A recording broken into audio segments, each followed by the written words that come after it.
Hey kids, let me tell you about Swiss Miss Instant Hot Chocolate and why their packaging is bullshit. So it comes in a box shaped like this, right? And within the box there are individual bags of hot chocolate arranged like this. Already you can see some of this company's incompetence shining through. There is no reason for their box to be double wide. It is a waste of cardboard. Let me prove it. Here's a top-down view, right? Let's say this side is 8 inches, this side is 2 inches. That adds up to 20 inches of cardboard.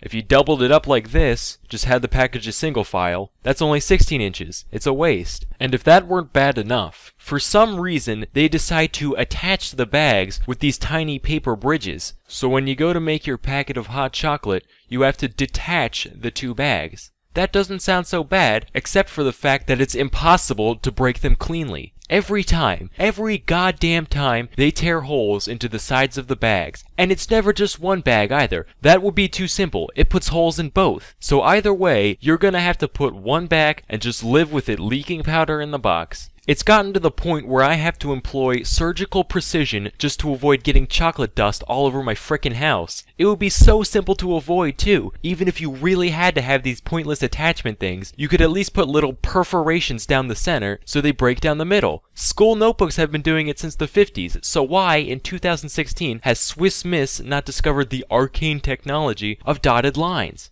So there's powder everywhere, the cat's looking at you funny because it knows you're pissed off, but at least it's time to enjoy some hot chocolate. You pour your bag into the mug, pour in the hot water, take a sip, and it tastes like piss. Swiss Miss Instant Piss. So you go back to check the box, thinking maybe you did something wrong. The cat starts shaking because it knows what's coming, and that's when you see it. Serving size, 6 ounces. So finally the dam breaks, you unleash a primal roar of sheer fury. The cat shits itself and jumps out the window as you punt kick the Swiss Miss box across the room. The average mug is 12 fluid ounces in volume.